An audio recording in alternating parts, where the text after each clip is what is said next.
En la víspera de Navidad, mi hijo me dijo que no había espacio para mí en su mesa y que era mejor que regresara a mi casa y pasara mi Navidad sola.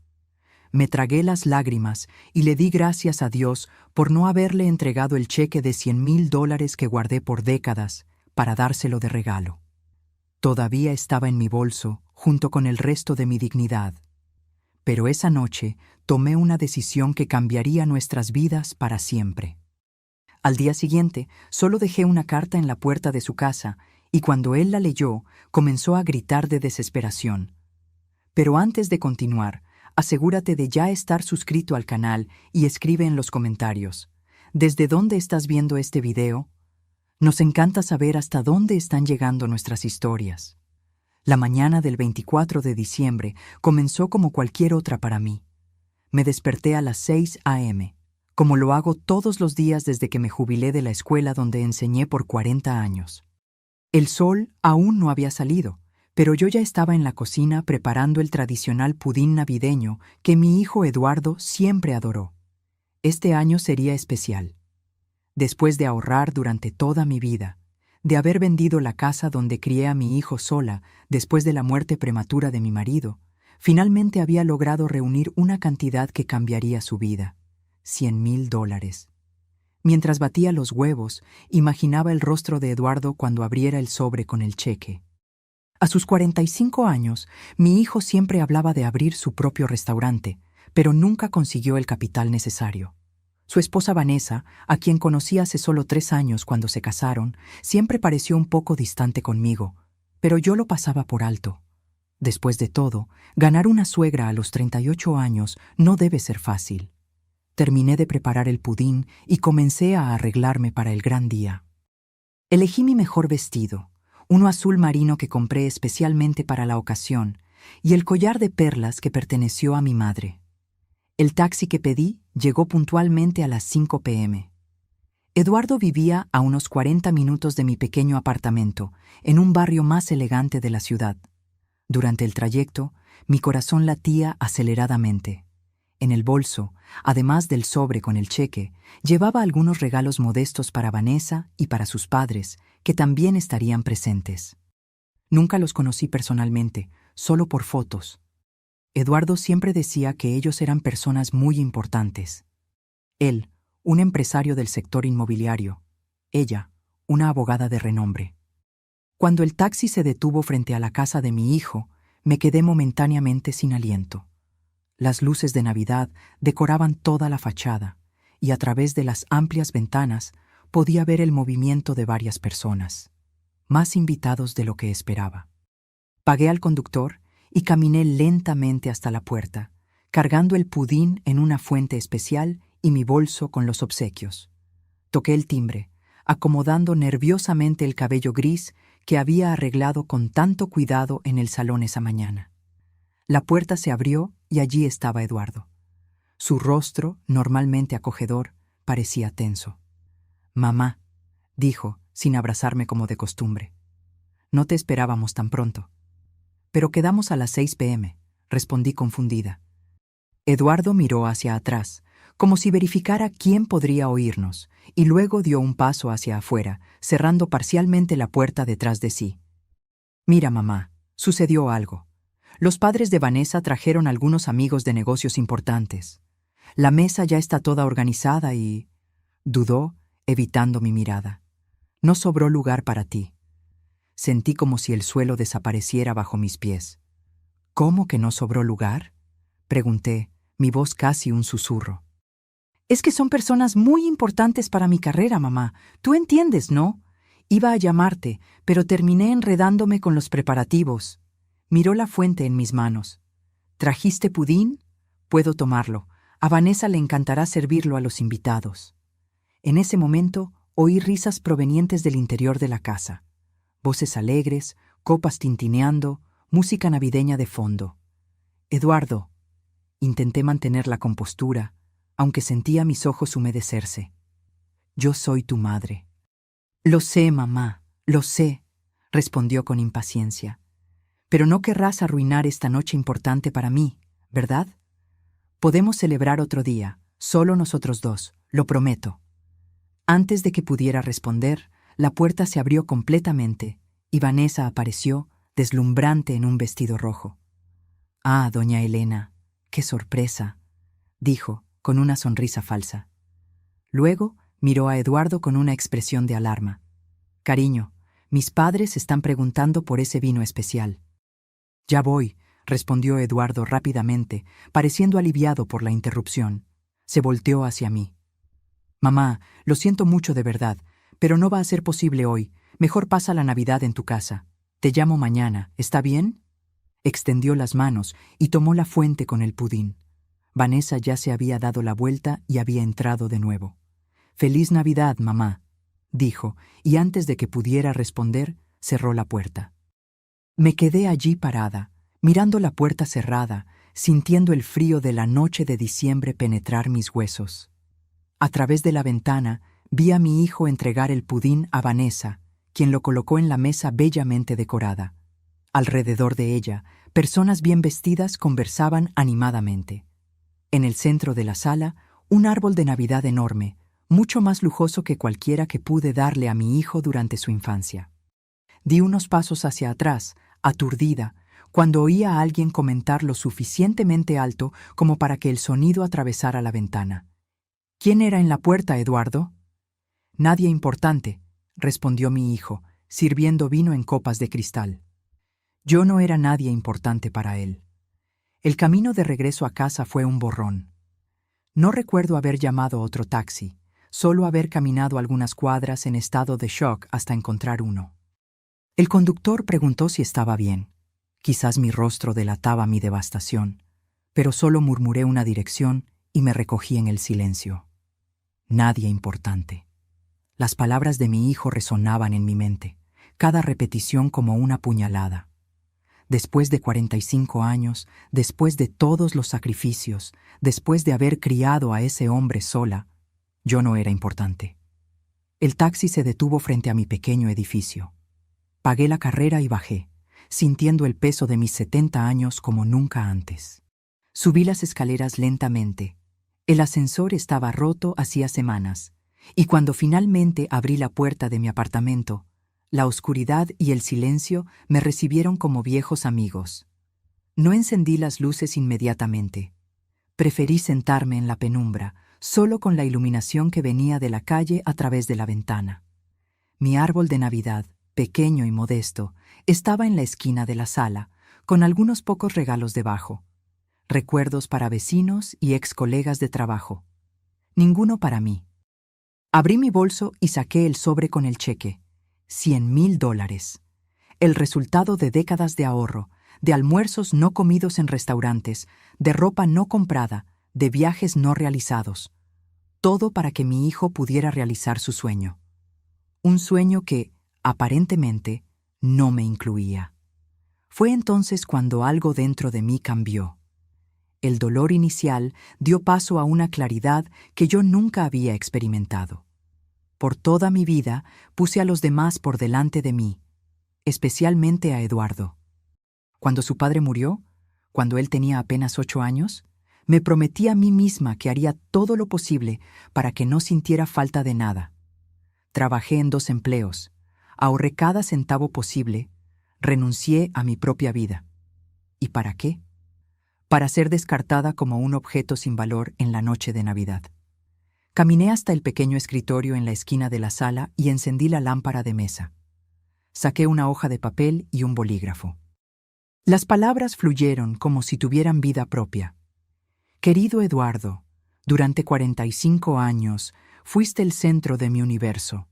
Cada decisión que tomé, cada sacrificio que hice, fue pensando en ti.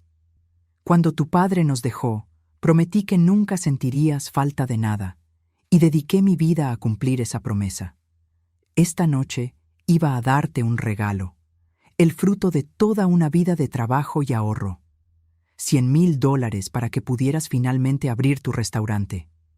Pero me di cuenta, parada en tu puerta mientras me decías que no había espacio para mí, que dinero alguno puede comprar el respeto y el amor que un hijo debería sentir naturalmente por su madre. Nadie importante, dijiste. Y quizás tengas razón. Quizás realmente no sea importante. No para las personas importantes que ahora forman parte de tu vida. Junto a esta carta está un aviso formal de desalojo. La casa donde vives con tu esposa, como sabes, está a mi nombre. Siempre lo estuvo. La compré pensando en tu futuro, pero ahora me doy cuenta de que fue uno más de los muchos sacrificios que hice por alguien que no me valora. Tienes 30 días para desocupar la propiedad. No habrá prórroga. No sirve de nada contratar abogados. Todos los documentos están en orden. La propiedad es legalmente mía. Cuando dijiste que no había espacio para mí en tu mesa de Navidad, yo decidí que ya no habría espacio para ti en mi casa. Irónico, ¿no? El dinero que guardé para ti, sumado al valor de la venta de esta propiedad, será usado para algo que nunca me permití: vivir mi propia vida. Voy a viajar, conocer lugares que siempre soñé, hacer cosas que pospuse por décadas mientras ponía tus necesidades por delante de las mías. No me busques, no intentes contactarme. Cuando, y si, esté lista, me pondré en contacto. Feliz Navidad, Elena. Tu madre, que aparentemente no es lo suficientemente importante para un lugar en tu mesa, pero sí lo suficientemente importante para ser la dueña del techo bajo el cual duermes. Releí la carta varias veces, lágrimas silenciosas escurriendo por mi rostro. Luego, doblé el papel cuidadosamente, lo puse en un sobre y lo guardé en el bolso. De madrugada, antes de que amaneciera, la dejaría en la puerta de Eduardo. Miré alrededor de mi pequeño apartamento. Tantos recuerdos, tantos años, pero también tanto vacío. Me di cuenta de que ya no había nada reteniéndome allí. Mi hijo tenía su propia vida, una vida donde yo claramente no cabía. Mis padres ya habían partido hacía mucho tiempo. Amigos, pocos quedaban, la mayoría habiendo seguido el curso natural de la vida. Estaba sola, completamente sola en la noche de Navidad.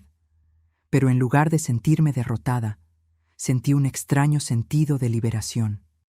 Como si un peso enorme hubiera sido quitado de mis hombros, el peso de siempre poner a Eduardo por delante de todo, de vivir a través de él, de existir solo como la madre de Eduardo, y no como Elena, la mujer con sueños propios. Caminé hasta el dormitorio y abrí el armario. En el fondo había una maleta antigua, poco usada.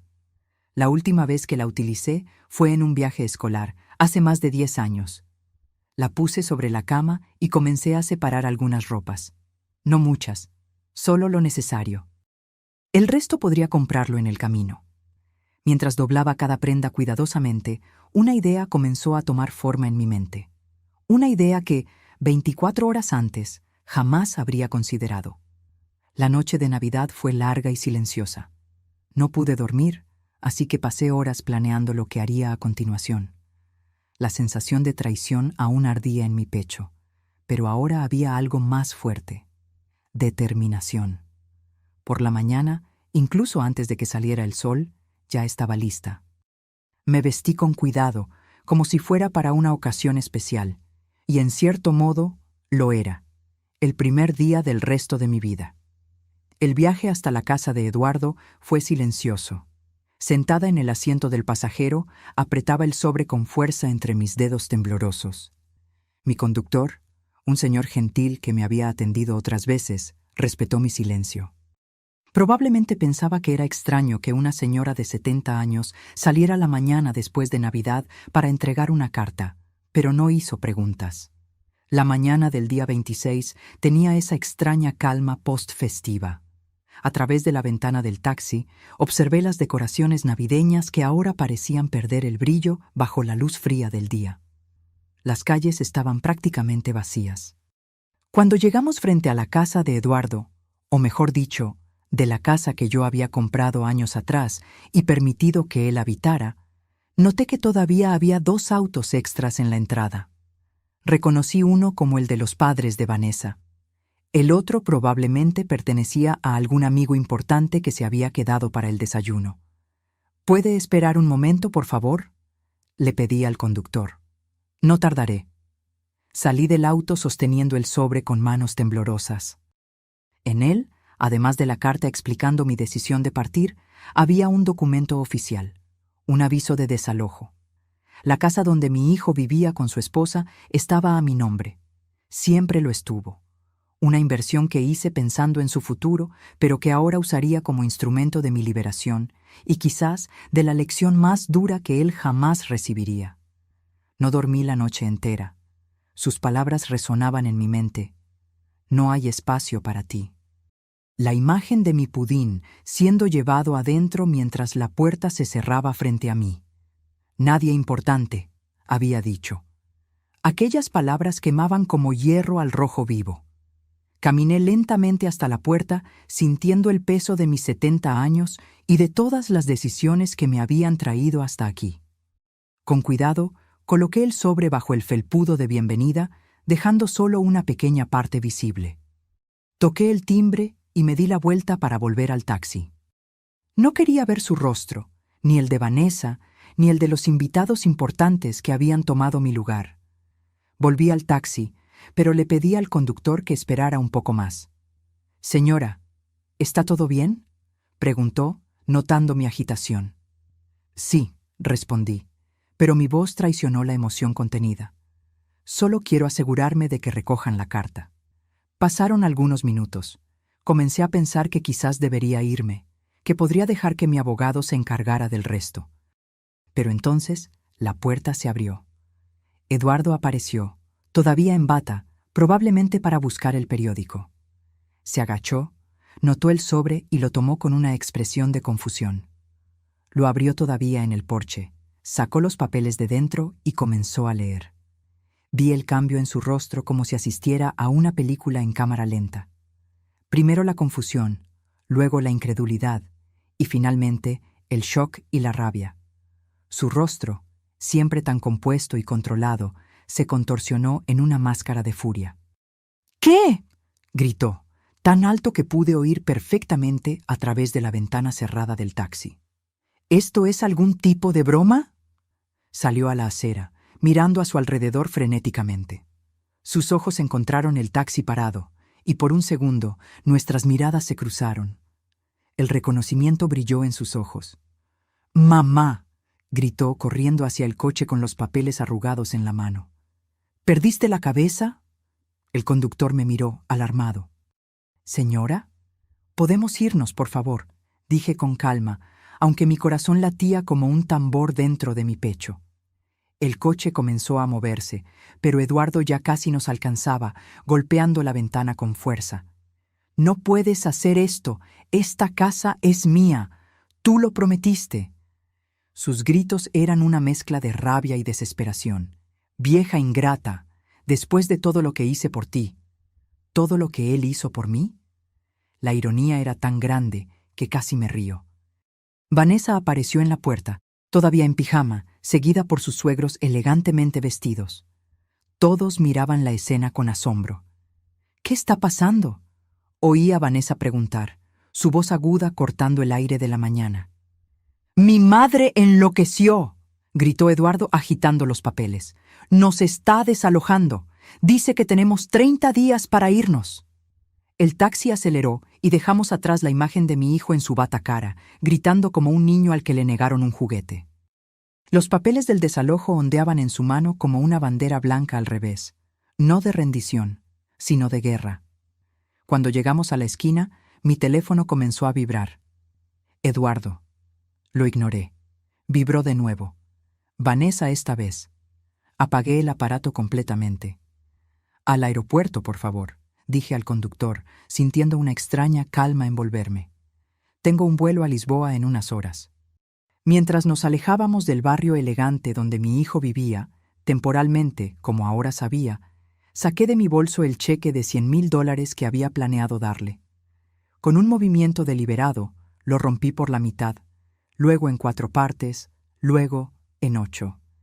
Era el fin de un capítulo. El dinero que ahorré por décadas para darle a mi hijo, ahora sería usado para comenzar mi nueva vida. En cuanto al apartamento, mi abogado se encargaría de la venta tan pronto como terminara el plazo del desalojo. Eduardo y Vanessa tendrían que encontrar un lugar que cupiera en su presupuesto, un lugar donde, irónicamente, quizás no hubiera espacio para todas aquellas personas importantes. Miré por la ventana del taxi hacia el cielo claro de aquella mañana post-Navidad. Por primera vez en muchos años, sentí el dulce sabor de la libertad. Y era más delicioso que cualquier pudín de Navidad.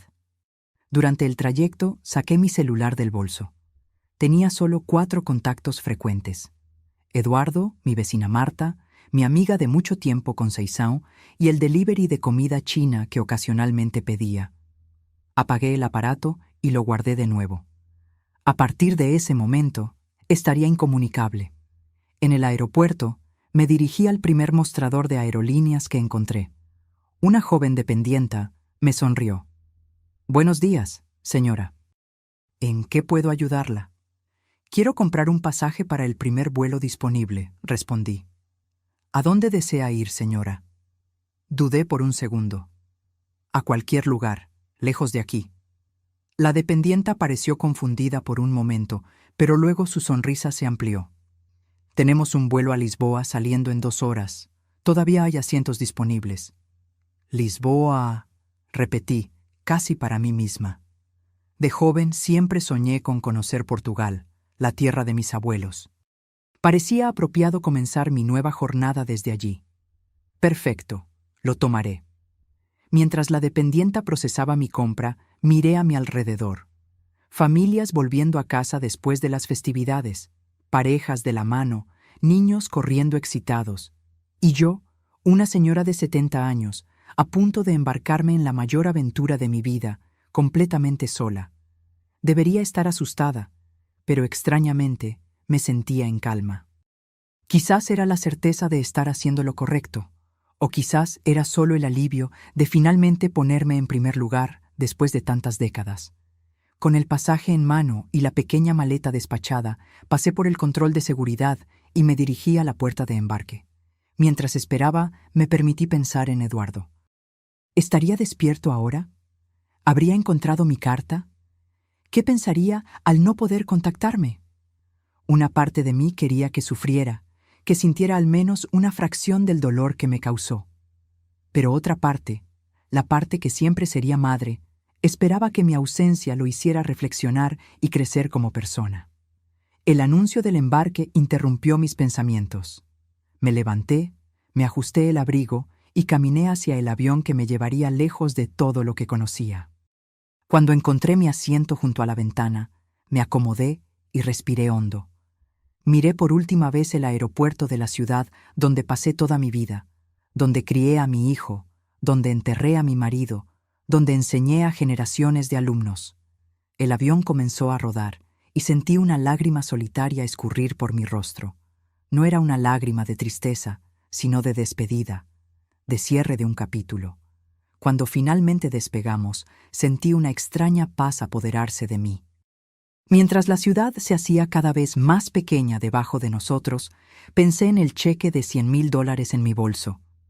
El dinero que por tanto tiempo destiné a Eduardo ahora sería usado para mi propia felicidad. Una felicidad tardía, es cierto, pero aún así, mía. Lisboa sería solo el comienzo. Después, quién sabe, París, Roma, Atenas, todos los lugares que siempre soñé conocer, pero nunca me permití por estar siempre priorizando los sueños de mi hijo. Cerré los ojos y por primera vez en muchos años sonreí genuinamente. El futuro era incierto, pero era mío, solamente mío.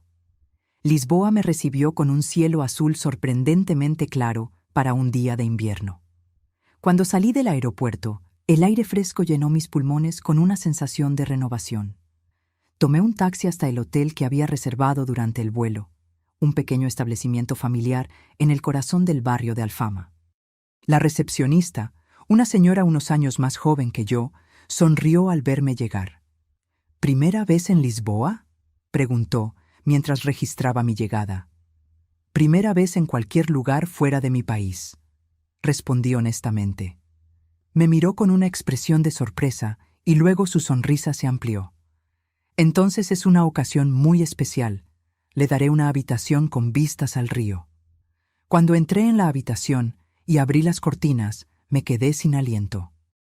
El río Tajo se extendía majestuosamente frente a mí, reflejando la luz del sol como millones de diamantes bailando sobre la superficie. A lo lejos, el imponente puente 25 de abril recordaba vagamente al Golden Gate de San Francisco, que yo conocía solo por fotografías. Me senté en el pequeño sillón junto a la ventana, hipnotizada por la vista. Era como si toda la ciudad me diera la bienvenida, diciendo: «Tardaste, pero finalmente estás aquí». Esa noche me aventuré a salir sola. El barrio de Alfama, con sus calles estrechas y sinuosas, era un laberinto encantador. Encontré un pequeño restaurante donde una mujer cantaba fado, esa música portuguesa llena de saudade y melancolía que parecía hablar directamente a mi alma. Mientras saboreaba un bacalao a brás y un vaso de vino verde, me di cuenta de que no pensaba en Eduardo desde que había aterrizado. Era como si, con la distancia física, también hubiera creado una distancia emocional. No es que lo hubiera olvidado, eso sería imposible, pero el dolor que sentía se había transformado en algo diferente, menos agudo. En los días que siguieron, exploré cada rincón de Lisboa. Visité el castillo de San Jorge, desde donde contemplé toda la ciudad. Paseé por los elegantes barrios de Chiado y Príncipe Real. Probé los famosos pasteles de Belém. Crucé el río para conocer la estatua del Cristo Rey. En cada lugar encontraba personas, turistas como yo o locales, con quienes conversaba brevemente. Sin el peso de ser la madre de Eduardo, era solo Elena, una viajera curiosa descubriendo el mundo. Después de 2 semanas en Lisboa, decidí que era hora de continuar mi jornada. Europa entera estaba a mi disposición, y yo tenía recursos suficientes para explorar a mi antojo. Elegí París como próximo destino. La ciudad luz siempre ejerció un fascinio sobre mí, principalmente por los libros que leía. Reservé un billete de tren. Quería ver el paisaje cambiar gradualmente, algo imposible en un avión. La noche antes de partir, mientras empacaba mi maleta, encendí mi celular por primera vez desde que había dejado el país. Inmediatamente, decenas de notificaciones inundaron la pantalla. Mensajes de voz, SMS, correos electrónicos, todos de Eduardo. Mi corazón se disparó. Por un momento, pensé en escuchar los mensajes, leer los correos, saber lo que mi hijo tenía que decir. Pero entonces recordé el dolor, el nadie importante, la puerta cerrada en la noche de Navidad.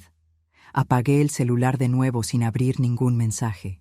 No estaba lista. Quizás nunca lo estaría. Al día siguiente, embarqué en el tren hacia París con el corazón más ligero de lo que imaginaba ser posible. El paisaje que pasaba por la ventana era como una película. Campos verdes, pequeñas villas, montañas a lo lejos. En cada kilómetro que el tren avanzaba, me sentía más distante de la persona que fui y más cerca de la persona en la que me estaba convirtiendo. París superó todas mis expectativas. La Torre Eiffel, el Louvre, Notre Dame, todavía en reconstrucción después del incendio, Montmartre, cada lugar parecía salido directamente de un sueño. Me alojé en un pequeño hotel en Le Marais, un barrio lleno de vida e historia.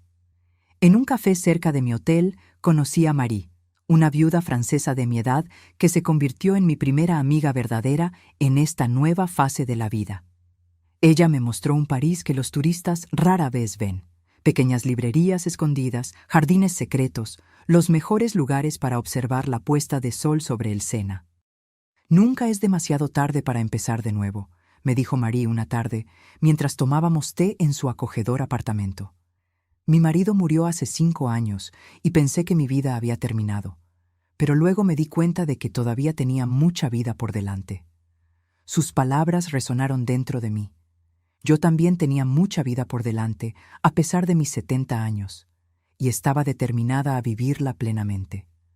Los meses pasaron y yo continuaba mi viaje por Europa. Después de París vino Roma, con sus ruinas antiguas e iglesias majestuosas. Luego Florencia, donde el arte renacentista me dejó sin aliento. Venecia y sus canales serpenteantes. Barcelona con la arquitectura fantástica de Gaudí. Ámsterdam y sus museos incomparables. En cada ciudad creaba una pequeña rutina. Encontraba un café donde tomaba mi desayuno diariamente. Hacía amistad con los camareros. Descubría los rincones menos turísticos. Ya no me sentía como una extranjera. El mundo entero se había convertido en mi hogar. Fue en Viena, casi 6 meses después de mi partida, que finalmente me armé de valor para revisar mis mensajes de nuevo. Sentada en un café elegante en la Ringstrasse, con una porción de Sachertorte frente a mí, encendí mi celular. Cientos de notificaciones, mensajes de voz de Eduardo, cada vez más desesperados a medida que el tiempo pasaba. Correos electrónicos implorando noticias mías. Incluso mensajes de Vanessa, su esposa, algo que jamás esperaría. Con las manos temblorosas abrí el primer correo electrónico. «Mamá, ¿dónde estás? Por favor, llámame, estoy preocupado». Continué leyendo los mensajes, cada uno más desesperado que el anterior. Otro, una semana después. «Mamá, ya busqué en todos los hospitales de la ciudad. Fui a tu apartamento, hablé con tus vecinos. Nadie sabe de ti. Por favor, solo dime que estás bien». Y otro, un mes después. «Mamá, contraté un detective para encontrarte. Descubrió que tomaste un vuelo a Lisboa. Estoy pensando en ir hasta allá. Necesito verte, pedirte perdón. Por favor, responde». Los mensajes de voz eran aún más angustiantes. En el primero, Eduardo parecía irritado, como si mi partida fuera un inconveniente para él. «Mamá, ¿qué historia es esta del desalojo? No puedes hacernos esto. Llámame inmediatamente». Pero en los siguientes, su voz temblaba, a veces entrecortada por sollozos. «Mamá, por favor, la inmobiliaria ya se puso en contacto. Vanessa está en pánico. Sus padres están furiosos conmigo. Dicen que yo debería haber puesto la casa a mi nombre, como si yo hubiera previsto que harías esto. Por favor, vamos a hablar». En otro mensaje, 2 semanas después, los abogados confirmaron: «La casa es totalmente tuya. No tenemos cómo impugnar. Estamos buscando otro lugar, pero es difícil encontrar algo con el mismo estándar con lo que gano en el restaurante. Vanessa está amenazando con volver a casa de sus padres. Mamá, te lo suplico, no nos hagas esto». El último mensaje era de apenas 3 días atrás. «Mamá, no sé si estás recibiendo mis mensajes. Quizás cambiaste de número, quizás me estás ignorando deliberadamente. No te culparía si fuera eso. Lo que hice la noche de Navidad fue imperdonable. Siempre puse a otras personas por delante de ti, amigos, Vanessa, sus padres. Creo que pensaba que siempre estarías ahí sin importar cómo te tratara. ¡Qué error tan terrible! Tuvimos que salir de la casa. Estamos viviendo en un lugar mucho más pequeño ahora. Vanessa no está soportando la situación y me pidió el divorcio. Dice que no se casó para vivir así. Sus padres prácticamente ya no me hablan. El restaurante no está yendo bien. Creo que tendré que venderlo. Mamá, si estás escuchando esto, quiero que sepas que te amo y que lo siento, más de lo que podría expresar con palabras». Lágrimas escurrían por mi rostro mientras escuchaba la voz de mi hijo. El camarero se acercó, preocupado, ofreciéndome un pañuelo. «¿Está usted bien?», preguntó en inglés vacilante.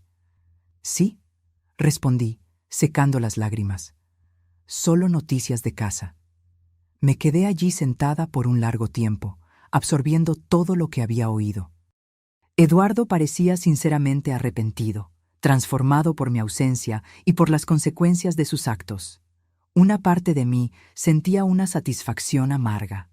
Finalmente estaba experimentando lo que significaba perder algo importante, así como yo perdí mi lugar en su vida aquella noche de Navidad.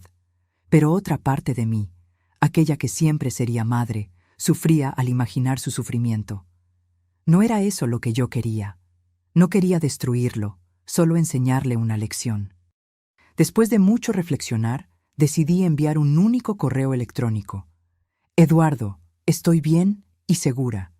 Pasé los últimos meses viajando por Europa, conociendo lugares con los que siempre soñé. Esta jornada ha sido transformadora para mí. Escuché tus mensajes y comprendo que estás pasando por momentos difíciles. En cuanto a la casa, mi decisión se mantiene. Será vendida, y el dinero será invertido en mi futuro. Un futuro que pospuse por décadas mientras priorizaba el tuyo. Creo en tu arrepentimiento, y eso es importante. A veces necesitamos perder algo para entender su verdadero valor. Tú me perdiste la noche en que me dijiste que no había espacio para mí en tu mesa, que yo no era importante.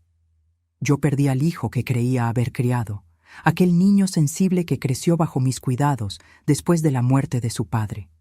Quizás, algún día, podamos reconstruir algo nuevo entre nosotros. No como antes. Esa relación terminó. Pero quizás algo más equilibrado, basado en respeto mutuo. Necesito más tiempo para mí. Cuando esté lista, me pondré en contacto de nuevo. Elena. Envié el correo electrónico y apagué el celular de nuevo. Pagué mi cuenta y salí a caminar por las calles de Viena, sintiéndome simultáneamente más ligera y más pensativa. En las semanas que siguieron, continué mi jornada, ahora rumbo al norte de Europa. Visité Praga, Berlín, Copenhague, Estocolmo. En cada lugar, pensaba en Eduardo, en cómo estaba lidiando con los cambios en su vida. A veces, casi llamaba, pero siempre retrocedía en el último momento. Aún no era la hora. Fue en una pequeña ciudad costera en Noruega, observando el fenómeno de las auroras boreales por primera vez, que tuve una epifanía. Las luces verdes y púrpuras bailaban en el cielo nocturno como espíritus ancestrales, creando un espectáculo de belleza indescriptible. En ese momento comprendí que el perdón, verdadero, profundo, incondicional, no era solo un regalo que damos a los demás, sino principalmente a nosotros mismos. Saqué mi celular del bolsillo y con dedos temblorosos por el frío y la emoción, llamé a Eduardo. El teléfono sonó varias veces antes de que él contestara. Cuando finalmente oí su voz, mi corazón se disparó. ¿Hola? Sonaba vacilante, como si no reconociera el número internacional. Eduardo. Mi voz flaqueó. Soy yo. Silencio del otro lado de la línea, luego un suspiro entrecortado que parecía un sollozo contenido. ¿Mamá? ¿Mamá? ¿Eres tú de verdad? Sí, hijo. Mi voz estaba más firme ahora. Soy yo. Dios mío, mamá, ¿dónde estás? ¿Estás bien? ¿Por qué tardaste tanto en contactar? Las preguntas vinieron en un torrente desesperado. Estoy en Noruega, respondí con calma. Estoy observando las auroras boreales en este exacto momento. Es el espectáculo más increíble que jamás he visto. ¿Noruega? Eduardo parecía confundido. Mamá, ¿tú has estado viajando por todo el mundo todo este tiempo? Sí, respondí con sencillez. Estoy conociendo todos los lugares con los que siempre soñé y descubriendo quién soy cuando no estoy siendo solo tu madre. Otro silencio, más largo esta vez. Cuando Eduardo habló de nuevo, su voz estaba embargada. Yo lo arruiné todo, ¿no es así? La noche de Navidad. Tú venías a visitarnos, con aquel pudín que siempre hiciste para mí, y yo te mandé a irte. Sí, respondí, sin rodeos. No había motivo para negar o suavizar lo que sucedió. Fue doloroso, Eduardo. Más doloroso que cualquier cosa que haya experimentado. Mamá, nunca me lo voy a perdonar. Cuando leí tu carta, cuando recibí el aviso de desalojo, fue como despertar de una pesadilla para descubrir que la realidad era aún peor. Cerré los ojos, dejando que las lágrimas escurrieran libremente por mi rostro. Encima de mí, las luces de la aurora continuaban su danza etérea. ¿Qué pasó después de que partí?, pregunté. Mencionaste en los mensajes que tuvieron que dejar la casa, que Vanessa pidió el divorcio. Eduardo suspiró profundamente antes de responder. Cuando encontré tu carta y el aviso de desalojo la mañana después de Navidad, entré en pánico. Verte partir en aquel taxi mientras yo gritaba fue humillante y aterrador al mismo tiempo. Intenté llamar, pero tu teléfono estaba apagado. Fui a tu apartamento, pero la vecina dijo que habías entregado las llaves, que te estabas mudando. Hizo una pausa y pude oír su respiración entrecortada. Después de algunas semanas, cuando me di cuenta de que realmente te habías ido, tuve que enfrentar la realidad del desalojo. Contraté un abogado, pero fue inútil. La casa estaba de verdad a tu nombre, y el contrato que teníamos era solo verbal. Tuvimos 30 días para salir. ¿Y a dónde fueron?, pregunté suavemente. Alquilamos un apartamento mucho más pequeño, al otro lado de la ciudad. Vanessa lo odió desde el primer día. Estaba acostumbrada al lujo, al espacio. El divorcio fue inevitable, en realidad. Volvió a casa de sus padres hace 2 meses. Lo siento, dije, y realmente lo sentía. Nunca deseé que mi hijo sufriera tanto, solo que entendiera el valor del respeto y del amor familiar. No lo sientas, respondió Eduardo con una firmeza que me sorprendió. Fue lo mejor que podría haber pasado. Me di cuenta de que mi matrimonio era tan vacío como la manera en que te traté aquella noche. Vanessa solo estaba conmigo por el estatus, por el dinero, por la apariencia. Cuando perdimos la casa, cuando las cosas se pusieron difíciles, simplemente se rindió. ¿Y el restaurante?, pregunté, recordando su último mensaje. Lo vendí hace 1 mes, respondió, y para mi sorpresa, no había tristeza en su voz. Me di cuenta de que nunca fue realmente mi sueño. Era solo algo que hacía para impresionar a los demás, para parecer exitoso a los ojos de los padres de Vanessa, de los amigos importantes. ¿Y qué estás haciendo ahora? Volví a dar clases de cocina, dijo, y pude sentir una sonrisa en su voz. ¿Recuerdas cómo siempre me gustaba enseñar, incluso cuando era adolescente? Tengo un pequeño estudio ahora, nada lujoso, pero es mío. Los alumnos son personas comunes que realmente aman la comida, no aquellos que solo quieren publicar fotos en las redes sociales. Una ola de orgullo inesperado me invadió. Este se parecía más al Eduardo que yo conocía, el niño que creció bajo mis cuidados. Eso suena maravilloso, hijo, dije sinceramente. Nos quedamos en silencio por unos momentos, cada uno absorbiendo los cambios dramáticos que habían ocurrido en nuestras vidas. ¿Vas a volver algún día, mamá?, preguntó finalmente, su voz casi infantil en su vulnerabilidad. Miré de nuevo el cielo nocturno donde las auroras continuaban su espectáculo mágico. Aún no lo sé, Eduardo. Este viaje ha sido importante para mí. Estoy conociendo partes de mí misma que ni siquiera sabía que existían. Entiendo, respondió, aunque pude sentir su decepción. ¿Tú crees que algún día podrás perdonarme? La pregunta quedó en el aire, cargada de esperanza y miedo. Eduardo, respondí con calma, ya estoy en el camino del perdón. Pero perdonar no significa olvidar o volver a lo que éramos antes. Significa que elegí no dejar que el dolor del pasado determine mi futuro. Tienes todo el derecho de no querer verme nunca más, dijo, con la voz embargada. No es eso, corregí gentilmente. Solo necesito terminar este viaje que comencé. Necesito descubrir quién es Elena, además de ser la madre de Eduardo. ¿Y quién es ella?, preguntó, con genuino interés. Sonreí para mí misma, observando las luces danzantes en el cielo. Estoy descubriendo que es valiente, curiosa, aventurera, alguien que aprecia el arte y la música, que no tiene miedo de conversar con extraños, que logra manejarse en países donde ni siquiera habla el idioma. Siempre fuiste todo eso, mamá, dijo Eduardo suavemente. Yo fui el que nunca lo vio. Las lágrimas volvieron a escurrir por mi rostro, pero ahora eran diferentes. No de rencor, sino de reconciliación. En cuanto al dinero de la venta de la casa, continué, ya decidí lo que voy a hacer con él. Es tuyo, mamá. Tienes todo el derecho. Voy a comprar una pequeña casa en Portugal, interrumpí. En la costa, no muy lejos de Lisboa. Un lugar donde pueda establecerme, tener mi propio jardín, despertar escuchando el mar todos los días. Parece perfecto, dijo, y pude sentir que hablaba sinceramente. Y si un día quieres visitarme, añadí, habrá una habitación para ti, un lugar en mi mesa. Siempre. Oí un sollozo ahogado del otro lado de la línea. Me encantaría eso, mamá, más que cualquier cosa. Volveré eventualmente para buscar algunas cosas, resolver asuntos pendientes, prometí. Pero cuando vuelva, será en mis propios términos, como la mujer en la que me estoy convirtiendo, no solo como tu madre.